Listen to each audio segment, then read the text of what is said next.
very great pleasure to be in a beautiful house on Biscayne Bay that is not under threat of purchase from Donald Trump. It's really very important to the center to be here. We feel very privileged to be in a partnership with Vizcaya, and I'd like to take just a few minutes to thank a lot of the people who have made this night possible and who continue to support the efforts both of the center and of Vizcaya. Primarily, Joel Hoffman, the executive director of the museum, Renko Jansonius, the deputy director of collections and cultural affairs, and Ian Simpkins, the chief horticulturalist, who will be the presenters tonight. I'm also extremely grateful to Rebecca Peterson, the public programs coordinator, who has done all the heavy lifting and coordinated everything and made this such an easy evening to put on, as has Ann Loshaw, the deputy director for learning. All of the Vizcaya staff have been absolutely terrific, and I'm very grateful to you for the enthusiasm that you've shown to this idea and the willingness to put yourself out and make this so available to people and give us a chance to understand in a very intimate way all that goes into making this such a beautiful and enjoyable experience coming here. I'm very grateful as well to Neil Hecker, Dolores Sudeiko, and Sarah Ryan, who of WPBT Channel 2 Public Radio, Public Television Miami. They record all of our events, and the recordings are archived on the Humanities Center website. And I encourage you to visit the website, see the event, see yourselves again, and feel free to let anyone who wasn't able to come tonight know about the archived recording. I'm grateful as well to the program assistant at the center, Aramis Martinez, who has done, who's now taking photographs of all of you, and has done a great deal of work with Rebecca coordinating the logistics of the event. I'd like to thank the Departments of English, History, and Modern Languages at Florida International University, Michael Heithaus, who is director of the School of the Environments and the Arts, Kenneth Burton, Dean of the College of Arts and Sciences, Douglas Wartsock, Provost of FIU, and President Mark Rosenberg. Finally, I'm very grateful to all of you for coming tonight and making this evening possible. I'm very excited about the interchange, the dialogue that will come out of it, and I appreciate your willingness to participate in it. If you are interested in any other center events, there are flyers on the table in the hallway that detail them.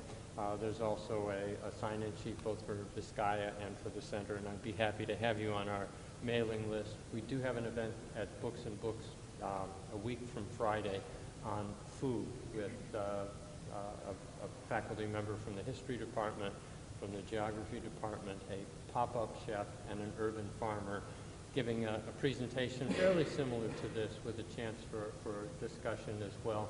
And then on October 9th at the Vizcaya Garage, which is a lot more glamorous than the name would indicate, Mark D'Alessandro will be talking about Italian and faux Italian-American food in a lecture that's free and open to the public, and I hope you'll be able to join us for that as well. Again, thank you very much for coming, and I'd like to turn it over to Ian for the beginning of the presentation. Thanks, Michael. I will do my best to summarize this entire process in a period of 5 to 8 minutes. I am one of those who can talk to a brick wall, so I can be a bit verbose, but I'll do my best.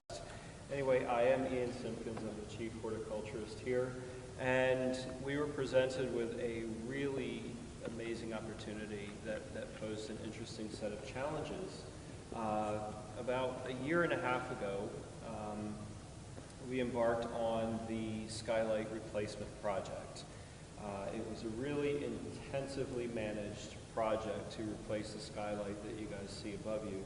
It was replacing something that had been here since the mid-1980s and was architecturally kind of a lead weight for the entire property, and horticulturally it definitely was as well. The landscape that was here before we started the restoration project was basically the bottom of the barrel. We were looking at dregs at this point. It had degenerated over a period of years through various reasons, various processes, to a point when the whole courtyard was enclosed, and then it really began to suffer because growing plants in this environment was the equivalent of growing them in a cave.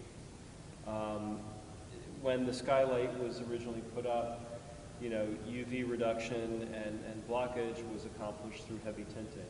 And obviously that's not good for plants at all. So if you can imagine the difficulties of trying to grow something in your windowless bathroom in your condo, that's about what we were doing here. So I was thrilled to be able to actually grow plants in a real environment that actually got real sunlight. So we embarked on a pretty intensive period of research to delve into what this landscape originally was. There was really no written documentation of this landscape at all. All we had to go on were photographs.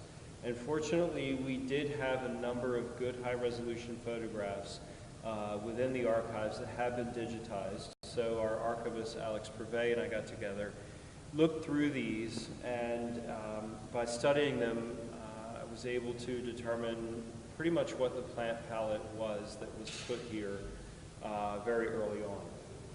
So we were able to take that information and we were able to combine it with the findings that our cultural landscape report also gave us. And the cultural landscape report is a pretty intensive document. It was the result of about 18 months of research that detailed the entire history of the gardens pre-Vizcaya up to the present day. And that document was able to tell us that what they really were attempting to create here was something reminiscent of the feel of a Spanish courtyard, you know, open to the sky, full of birds and romance and so on and so forth. That was enclosed by a canopy of leafy green foliage. And generally, with these planted courtyards, you have a two-layered landscape. You've got the canopy up top, which protects you from the sun and the dust and so on, and then you have a very simple landscape down below. And the more we looked into the landscape and how they approached it, that became very apparent to us. They planted very large trees called madras thorns in each corner, approximately where these leafy trees are now. And then they planted things generally that stayed very low beneath it. They ran into some problems very early on. The madras thorn got too big, it's very sloppy. There was a lot of changeover with plants. And so over time we were able to look at these changes through the photographic records and begin to see kind of how the landscape evolved. And so what we were able to do was take that symmetry and take that effect that the original design was supposed to entail, and we were able to actually not so much replicate the plant material identically to what was here, because really at this point there was no point to do that. A lot of what they used is now either invasive, there are horticulturally better opportunities, or they simply won't do well in an indoor environment. So we were able to take the aesthetic effects, look at the relative humidity factors that collections require to maintain the collections. We were able to look at the light transmissions through the glass, and we were able to kind of determine an approximate set of growing conditions. And so we looked at what plants would work in those growing conditions that would approximate the aesthetic and sensory effects that the original design was supposed to evoke. That actually was what took the longest period of time, was matching up the original plant palette with newer and better alternatives that would grow indoors and would do really well in this type of environment.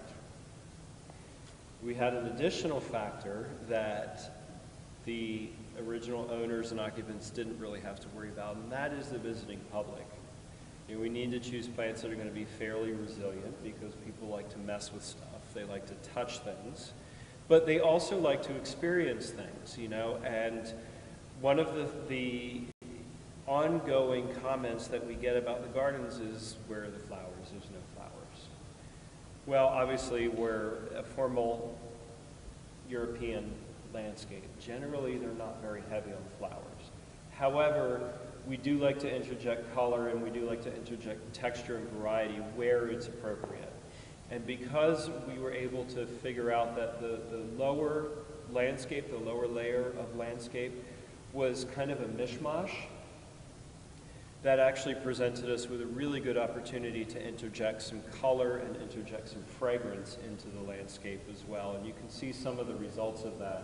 You know, we have the ground orchids here, which were definitely not here in the 1920s, but the form of the plant replicates a ground covered plant that was put at the front of the planters here. And then we actually were able to replicate a couple of the trees, such as these thatch palms here, and then the crotons here, the multicolored plants. We do know that those were planted here during that time, and they actually will do well in an interior landscape. So we were able to replicate those directly. Working with the landscape architect, we felt that it was less important to actually replicate the intricacies of the design exactly, but it was more important to replicate the symmetry, because that's really what gave you the coherence of space.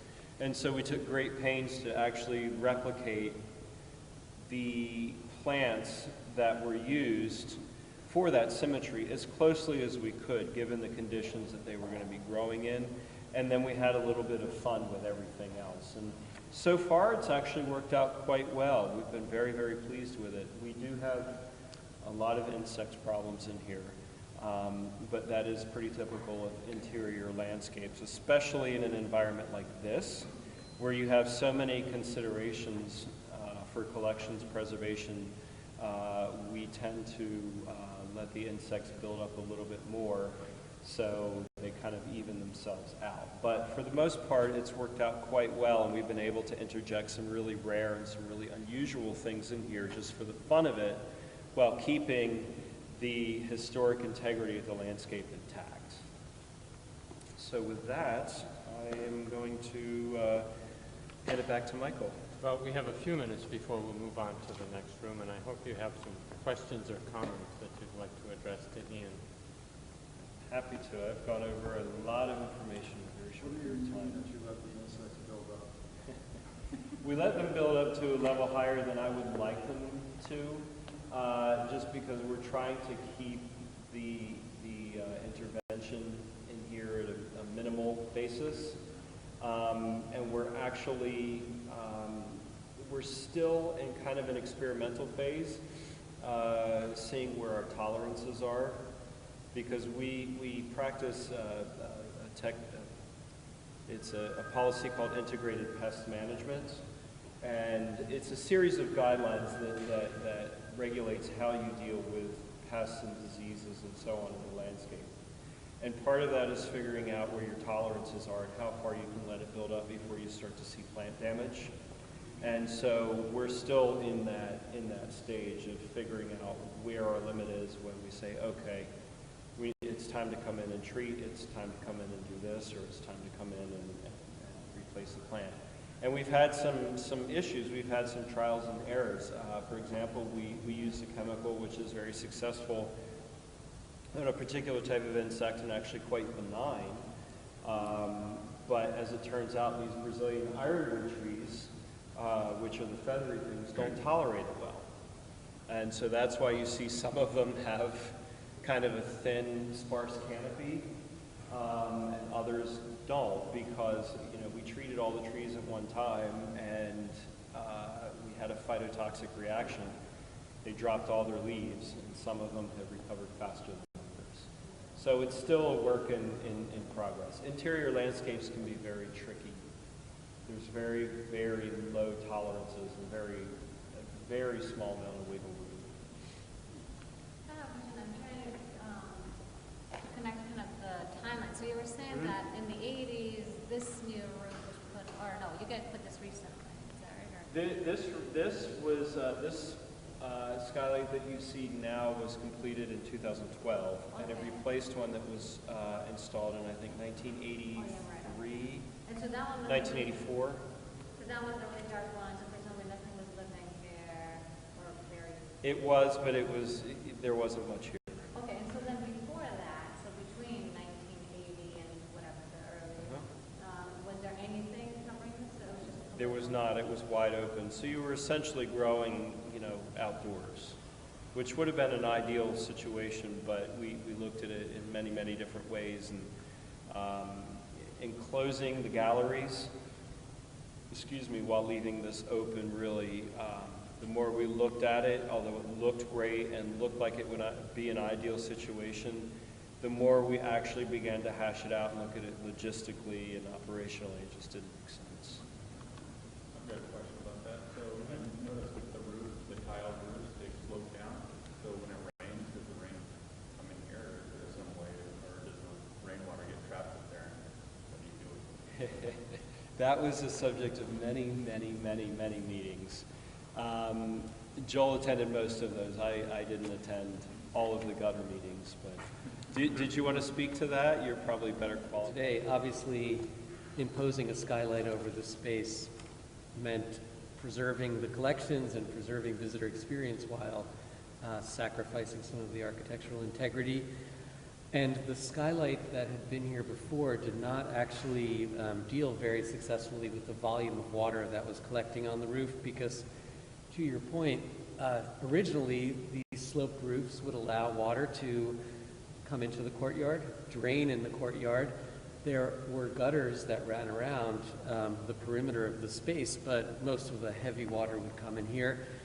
The prior skylight was pretty much attached to the roof structure with a plexiglass and mastic coating, and literally sheets of water would come down. And when we started this project, we were told that we had maybe 25% of the required drainage capacity. So one of the huge challenges that we grappled with, as Ian mentioned, is how to introduce a much, much more substantial rain collection system here without sacrificing the beauty of the space. And if you look up, you can see against the very dark brown, there is still the historic curved gutter that's suspended up there. I don't know if you all can see that. That was the original gutter. It is now purely serving an aesthetic purpose. It's evoking a past. But it also sits just below and obscures gutters that are about this wide and so deep and are coming down those spouts around the courtyard corners. We spent a lot of time trying to figure out how to do that without creating something very unsightly, and I felt so pleased. One day I was in here and I realized when you're standing in the courtyard and you look across the courtyard, whether from the ground or the second floor, pretty much all you see on the other side is a mass of dark brown, and I think it really works pretty well and is not too visible. We've discussed various permutations of camouflage. We decided against creeping fig because of the way it adheres. There were real concerns that it would either peel the paint off or it would create a situation where we would eventually have to pry it off and then repaint. We've discussed attaching external supports, wires, so on and so forth, and allow vines to climb up them. And one of the things I'd really love to see here are red and green jade vines. But we haven't quite gotten to that point yet. The discussion is still open, but we've kind of moved on to other things and tabled that for the time being. We have a huge relief factor because these are about a third the size of the columns that were previously here. So it does take the next generation to remind us that it would still be so much nicer if you didn't see the columns. Yeah. So we're going to have a discussion about preservation and beauty in discussion, I hope. But before we do that, I thought about introducing two additional things in the mix. One important thing to consider is the history of Vizcaya. And Rebecca already spoke to that. I was going to do a 10-minute lecture on the history, but I'll skip that now. But it is important to consider. So Deering lived here from 1916 until he died in 1925. Then his two nieces inherited the estate, which was 180 acres, the house, the village buildings. They maintained it, including the collections inside the house. Then in the 40s, they sold part of the land to the city of Miami and part to the Miami Archdiocese. And in the late 40s, they partly sold, partly donated the remaining 50 acres to Dade County. And that was the hardwood hammock, the formal gardens, the house, the contents of the house, and the village. And this happened on the condition that the county would open and operate Vizcaya as a public museum. And indeed, that's what happened. In 1953, Vizcaya opened as the Dade County Art Museum. And it's important to take that into consideration, because when you walk around here, just think of it, that, okay, this is a museum, but this really used to be a private home. It was designed, it was furnished, and it was used for 9 years as a private home. And it might even be interesting when you're walking around the house later on to kind of look around and see, where would you want to sit comfortably, reading a book, or sitting down with friends and having a drink, or where would you want to have a meal? Would you be comfortable? I don't know. There is actually a letter Deering writes to Chalfin, and I'm really paraphrasing here. He basically said, I've slept in every room, I've slept in every bed, and none are comfortable. So, and it's interesting that, when Deering being the patron and the owner of Vizcaya, what he wanted was a home, a winter home, comfortable home. Chalfin, Paul Chalfin was the chief designer, the artistic director, but at some time during his career, he was also, he was a painter, he was a museum curator, he was an architect, he was interior decorator, and he was a stage set designer. So you have Deering on the one hand, he wanted a comfortable home, and Chalfin certainly added some theatricality into the mix, and you certainly see that when you walk around in Vizcaya. So keep that in mind as you walk around in the house. Another thing to take into consideration is the difference between a historic house museum, which is Vizcaya, and an art museum. When you're a exhibit designer and you're going to design an exhibit for an art museum in a new building, it's pretty much you have a gallery, an empty box, a white box, and you can do what you want. Well, this here is very different, because our goal is to present Vizcaya as much as possible the way that Deering would have experienced it. So it's with the furnishings, the furnishing plans, we try to stick to that, but of course we really have to compromise in many instances. When you walk around, and you see it here also, you see these stanchions and these ropes. Almost all the rooms on the first floor have the furniture moved away for 3-4 feet for visitors to pass through. Here are stanchions and ropes. In other rooms there are metal gates.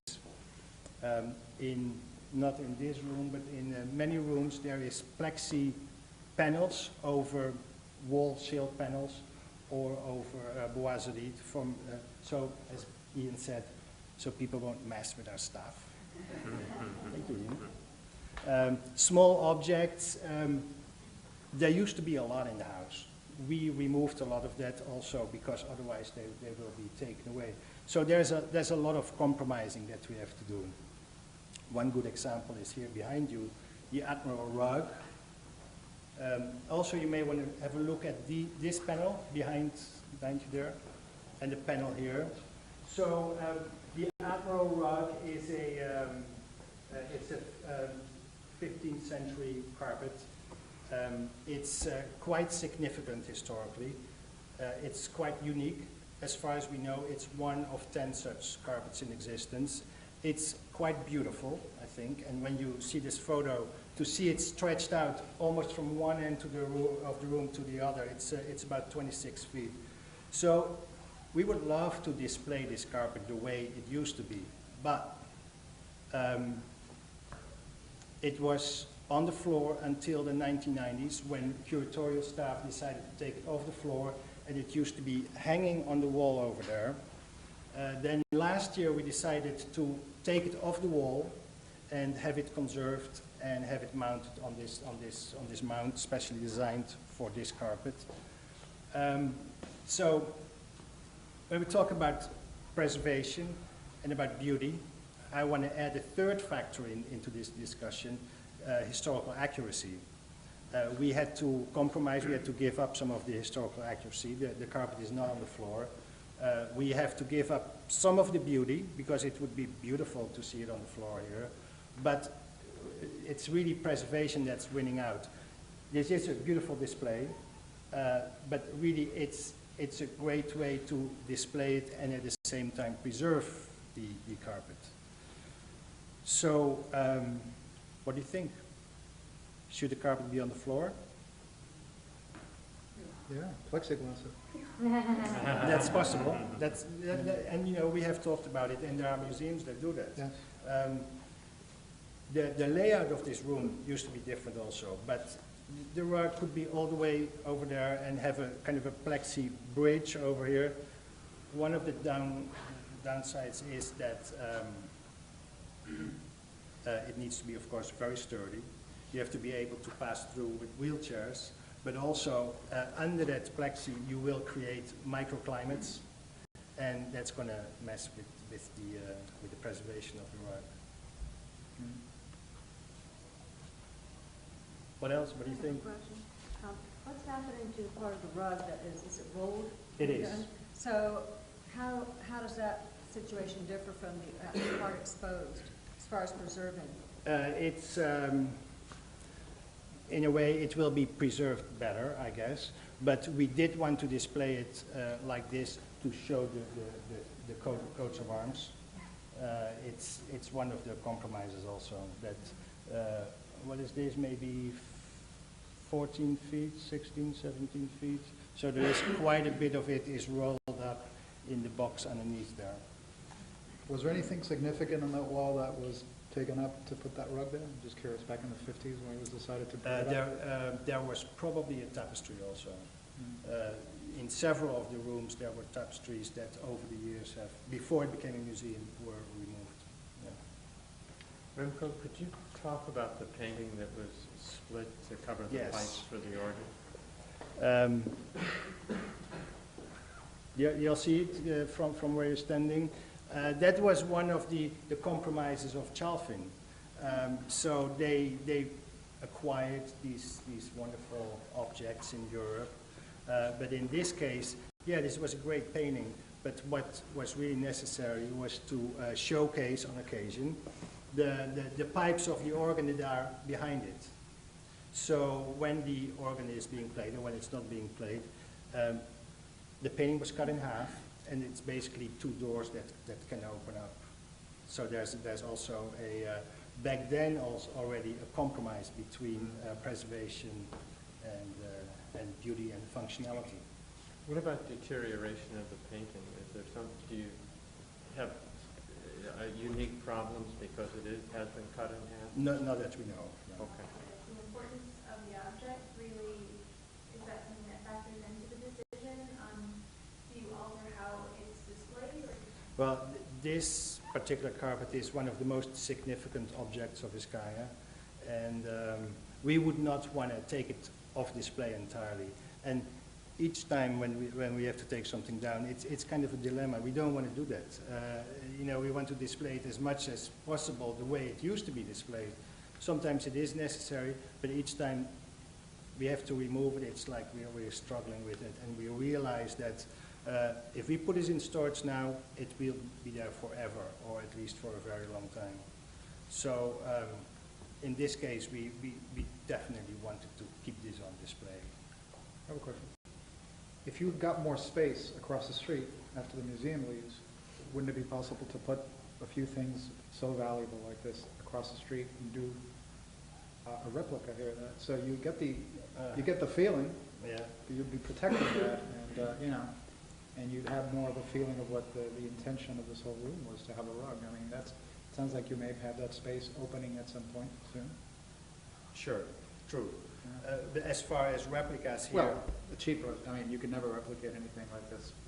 no, but Exquisitely, it is an interesting question, because it has come up several times in the past few years, where we were restoring a really big project of restoration of outdoor sculpture, and there was this Narcissus, a lead sculpture, and it had lots of problems. It was going to be $40,000 to have it conserved, and we wondered, and lead, it's going to have problems always.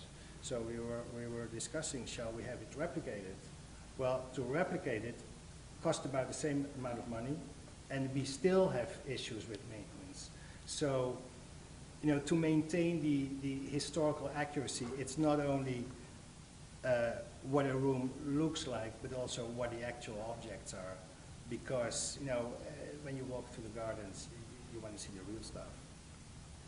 And many people will not know, many visitors will not realize that it's a replica, but still, it's...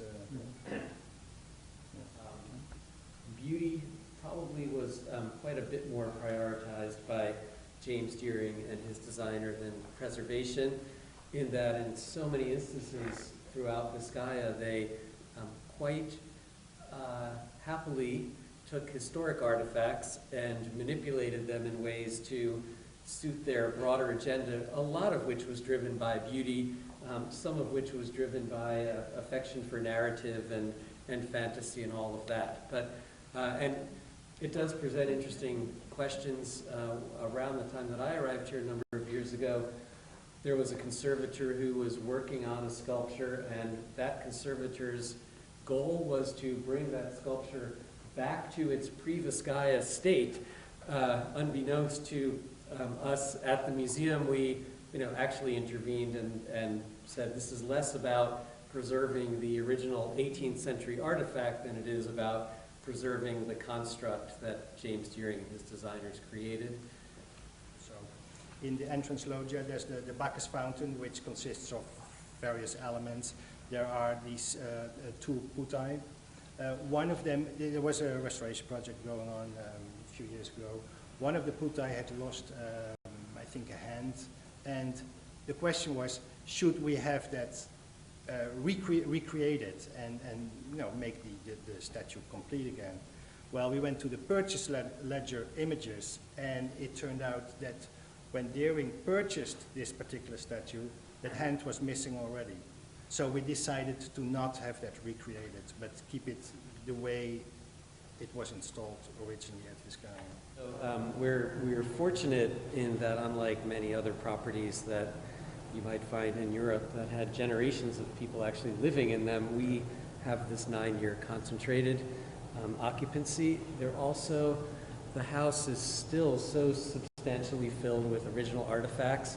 Even though smaller pieces were removed, most of what you see is original to the property.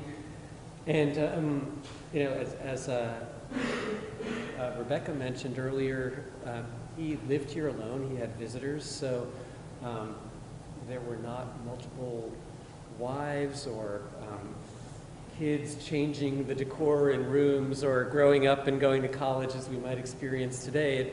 It was a pretty short, concentrated period, and we have a lot of documentation about what things look like. But then, for example, we're quite fortunate. At the time Vizcaya was built, it was deemed to be so interesting and significant in the arts community, and the gentleman who was the artistic director was a pretty good promoter. We managed to have in our possession many publications that show the house at the time of its completion. we don't know if after that publication a chair was moved to the other side of the room. I mean, that's fairly insubstantial, but we have to rely on fairly static ideas of what the property was and how it was presented. Let me push it one more time. Push it. So what's the value of preserving that time period, right? So if we're sort of discussing beauty, and we think that sort of maybe an artist created a painting because he thought it would be beautiful that way, right? Sure. Deering comes in, cuts it in half, and says, "Nah, I'm not worried about the beauty. I'm worried about functionality." Or, you know, a piece of a statue comes in with a hand missing, and he says, just put it anywhere, right? Why I think that Deering's conception of Vizcaya is the one that's worth preserving. If we can make it better, why not make it better? Well, you know, I think regardless of what we do, there's no question that we don't impose. You're a philosopher, right? Regardless of maybe unfortunately. So really, I should have you answer that question. But no matter what we do, there's no question that we are imposing our own vision on how we interpret the documents that we are using to try to bring back some vision of Vizcaya as James Deering and his designers presented it. For me, it's a pretty simple answer to actively come in here and start dismantling it and decorating it as I think fit would make this a museum about me and my tastes much more explicitly than it may be. And what we have here is a very high integrity, well-preserved example of architecture, interior design, landscape design of the period, and representing some very, very specific decisions about taste and the mixing and matching of European objects with an incredible freedom to do whatever you want with them. And so, you know, we think there's a lot of value in maintaining that. It's pretty unusual nationally. And, you know, we also hope it gets people to think about decisions that they make in their own lives about how they choose to surround themselves with things. I want to make a segue. I've been to Charles Deering's house. The whole estate was full of very famous paintings when he was alive. Yes. Really remarkable painters. What strikes me about this mansion is that there's not a lot of paintings on the walls, and I see a huge difference. I don't know if it was in the taste, or just maybe the walls were not set up because of all the other decoration that's in Vizcaya. That would be a funny coincidence, right? But were there a lot of paintings here that disappeared after the family sold the estate, and just maybe those walls are now carpets on? Because I always wondered, where are the important paintings that we could have had in Miami if they had been here, or maybe were they never here? That's maybe nobody's ever answered that question. So what do you know about the whole thing? How many of you have been to the Charles Deering estate? So it is a very, very different property. People sometimes, I think, mistakenly assume that, you know, the brothers had completely different interests, and on some level, obviously, they did in terms of what they created. But Charles Deering was himself a painter. He had among his closest friends and associates painters, and he collected paintings that have found their way into important museums nationally. The house was held by the family for a long time. It was not envisioned as a museum because, I guess, as a specimen of architecture and interior design, it was, even by the family, all of whose descendants come from Charles Deering as opposed to from James Deering, this was always understood as a much more carefully composed aesthetic whole. James Deering had very, very few paintings here. They're scattered here and there. He is not known for having been a major collector of paintings. Clearly, the gentleman whom he worked with did not push him in the direction of being a patron of paintings. And we're soon probably very likely to take one of the few really prominent paintings off display and put back in its place a tapestry that was there originally that we are in the process of hopefully acquiring back from the Philadelphia Museum of Art. So Vizcaya is really not the place to come and see paintings, but you know, on some level, when you think about abstract art and patterning and all of that, you know, the whole thing is, well, it's trite, a canvas. But you know, not your typical 2D painting type of museum. But tapestries was his focus. Tapestries and carpets, very, very big focus, and obviously, you know, furnishing and all of the, as Rebecca said at the outset too, so many of the elements, many are purpose-built, like the floor you're standing on. Others, like these doors, came from a palazzo in Rome that was being demolished when Rome was being modernized. So there's a lot of that. So I like this. We got to start with the Q&A first. And Carlton, I'll maybe dive into what I was going to talk about real briefly, but go ahead. I just want to go back to the first comment. Yes. I think it could be, all of Vizcaya could be looked at as a work of art created by the creators. And so whatever way they did it is part of that work of art. If there's a painting cut in half, that's part of the work of art. If there's a putti without a hand, that is also part of the work of art. So. And it was very thoughtful. Yes, Andrea? Part of it too is there was a program to make the house look 400 years old during this millennial descendant of this Italian aristocratic family. And so everything was supposed to look not new. It's supposed to look as if the family had lived in it over time, and you get certain wear and tear. So it's hard to present that if everything's spanking new. But he also was not a collector of anything. He didn't have a collection when he built this house. He built the house really for his own delectation, and he had it furnished to create the program that they had, to create an authentic-looking 400-year-old Italian villa built outside of Venice and lived in by this rising family that became simply aristocratic. So was Deering the, is he the one that had the artistic vision, or was he just the money?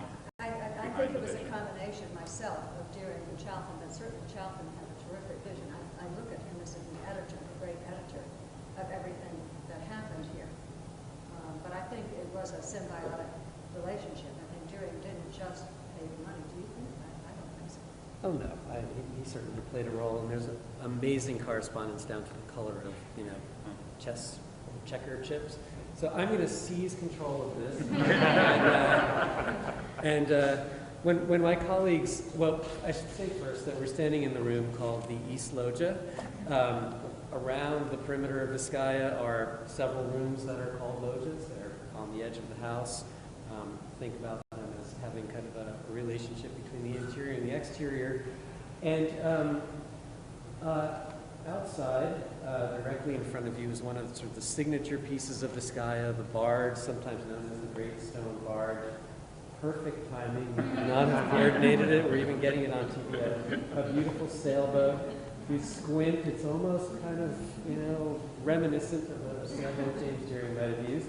The barge, very elaborate breakwater, designed with, of course, Paul Chalfin and James Deering giving their input, but principally by the artist Sterling Calder, whose son became very famous for designing mobile art in the 1960s.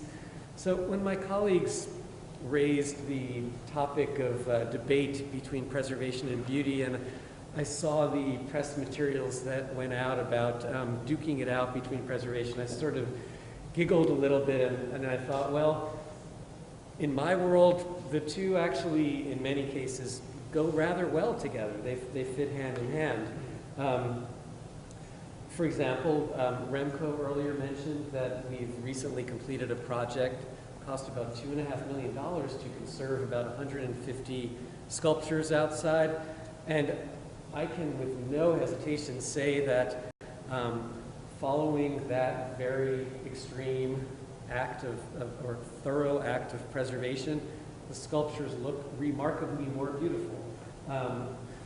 Concrete accretions and steel pins and epoxy fills from over the years have been removed, and there's a case of the two just, you know, working in tandem, hand in hand.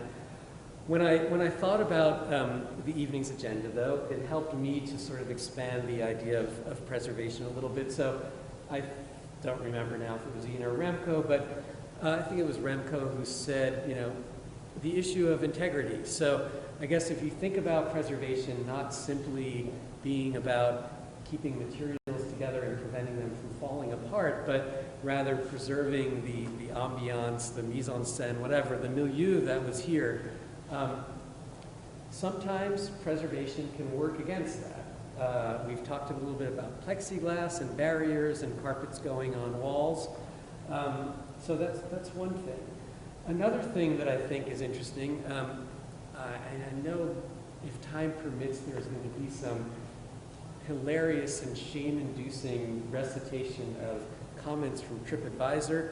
And it is very commonly the case that someone would walk through Vizcaya and see peeling paint or see something appearing to fall apart.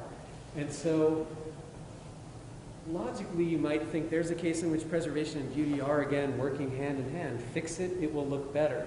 What people seldom take into consideration, and I wouldn't expect them to, is that if we are acting responsibly as caretakers and stewards of this property, we have to really look beyond the surface beauty and think about all of the work that is required to properly undertake a preservation project. So you can keep fixing the paint, but unless you've actually gotten around to fixing the roof, why bother?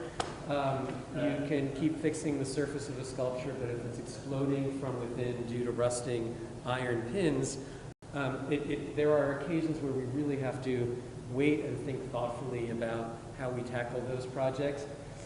And I also discussed, and that becomes particularly cogent in this space, the fact that preservation may be construed not only as preserving artifacts, but also preserving our visitors and their safety. And so we do have to make decisions, some of which are not necessarily the most aesthetic enhancing, to protect our visitors, whether it's filling holes in limestone that would look really beautiful if it just continued to age, or doing certain other things. So I guess I thought it would be fun just to spend a few waning moments in here with you all having now kind of contemplated this a little bit, just asking you to kind of comment, observe on what you perceive to be some of the preservation, beauty, presentation issues that we might grapple with in this space. And I already see one of our guests looking rather suspiciously at towards that side of the room. So any observations you'd like to share? Yeah, I mean, that wasn't there last time I was here, maybe like 4 or 5 months ago. So what's that? Looks like you're protecting the people who walk underneath those columns from falling pieces of coral rock or limestone. Yeah. Anyone notice anything else about the columns that might look a little strange or suggestive of the fact that they're? We have those bands around. We have the bands, exactly. So the bands are, I believe there's some type of, well, I don't know if it's fiberglass or some other structural mesh. In the spirit of beauty, we did have a conservator try to faux paint them to blend in a little bit, so, but clearly that's a poor substitute. So, I mean, the columns are obviously, I think, the story in this room at the moment. I think it was probably many years ago that we started looking at hairline cracks in the columns. They've stayed fairly stable over the years, and yet we have had structural engineers come in and look at them and advise us. And probably about 3 years ago, we took the step of actually injecting the columns with epoxy because they are to some extent hollow. There is still some discussion about which are original to Vizcaya, which were replaced probably in the 1940s. And they are, as far as we know, cast concrete as opposed to cut stone. So we injected them with epoxy. We put these bandages on, and we have begun the process of thinking about how to replace them.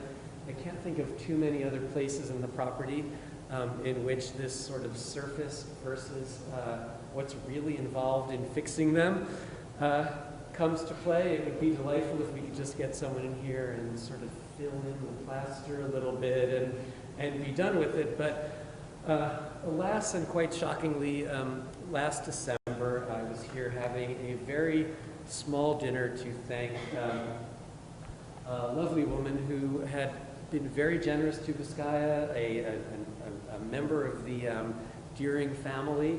And in the middle of a very petite dinner, as we were enjoying our salad, a large chunk of stone came tumbling from that column over there and sort of smashed to the ground.